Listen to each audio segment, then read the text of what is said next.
Welcome back to True Crime with Jackson, the channel where we delve into the darkest corners of the human mind, uncovering the stories behind history's most infamous criminals. I'm your host, Jay Jackson. Today, we're going to step into a case that has haunted investigators, psychologists, and the public for decades. A name synonymous with horror, Jeffrey Dahmer. Warning, this episode explores some deeply disturbing subjects. We'll avoid unnecessary graphic details, but listener discretion is advised. Jeffrey Dahmer.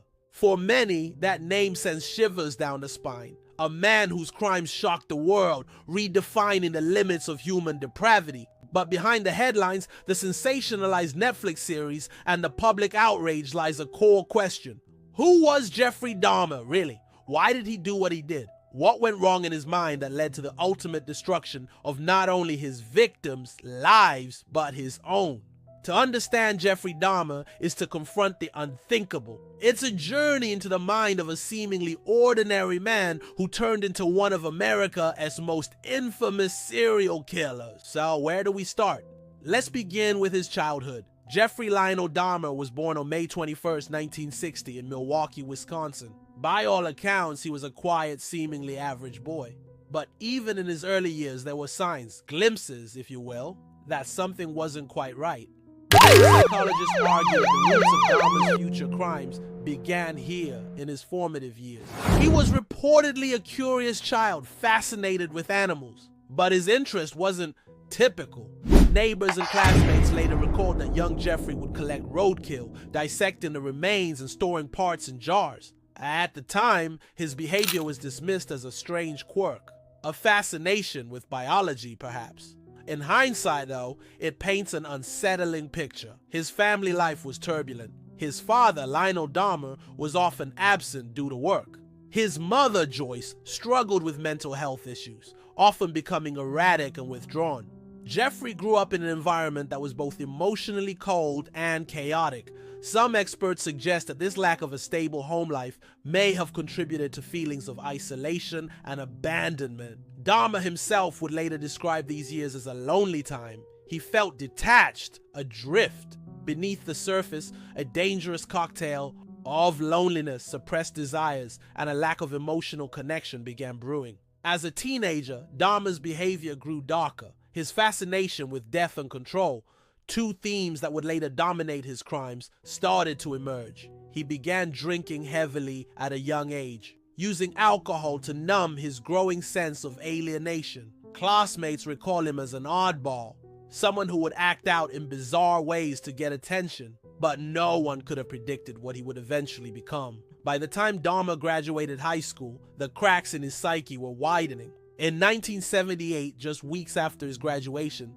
Jeffrey committed his first murder. His victim was Stephen Hicks, a hitchhiker whom Dahmer invited to his home under the pretense of hanging out and drinking. When Stephen tried to leave, something inside Dahmer snapped. He killed Hicks and later admitted to feeling an overwhelming urge to keep him from leaving, to possess him completely.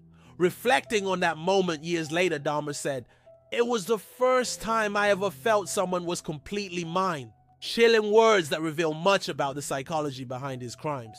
For Dahmer, his murders weren't just about power or violence. They were about control, possession, and a desperate attempt to fill the void inside him.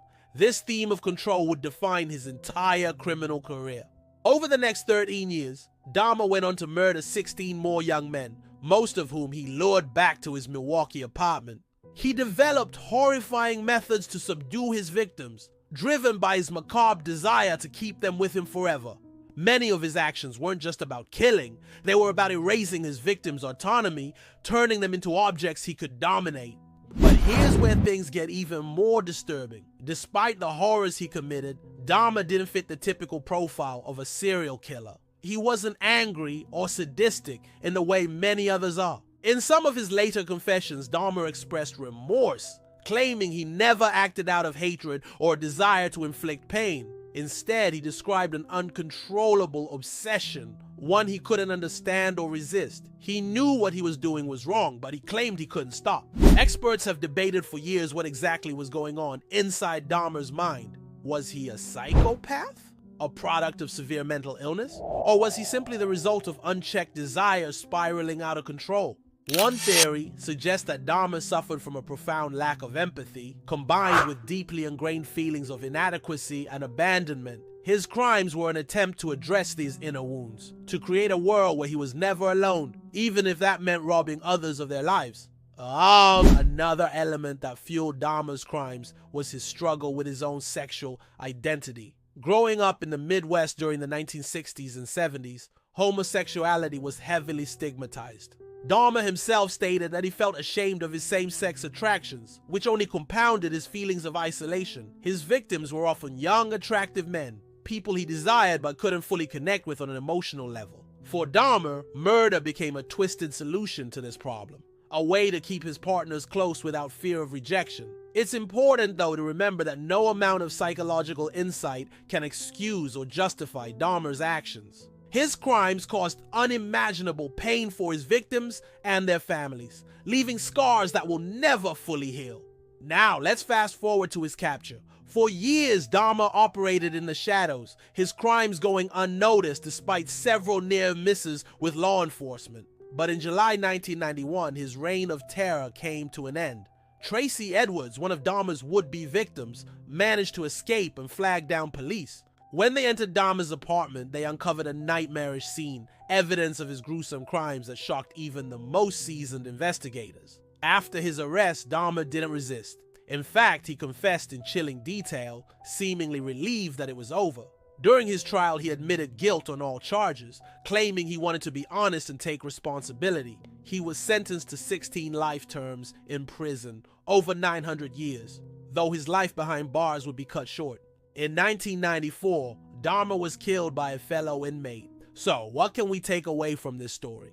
The case of Jeffrey Dahmer forces us to confront uncomfortable truths about human behavior. Are monsters like Dahmer born, or are they made? Could earlier intervention, whether through mental health support or a better understanding of the warning signs, have prevented his crimes? And perhaps most importantly, how can society learn from cases like this to ensure it never happens again?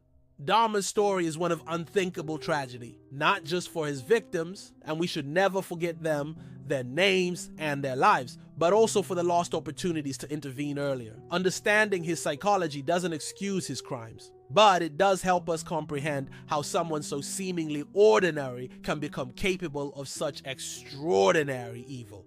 So that's all for today on True Crime with Jackson. Let me know your thoughts in the comments below.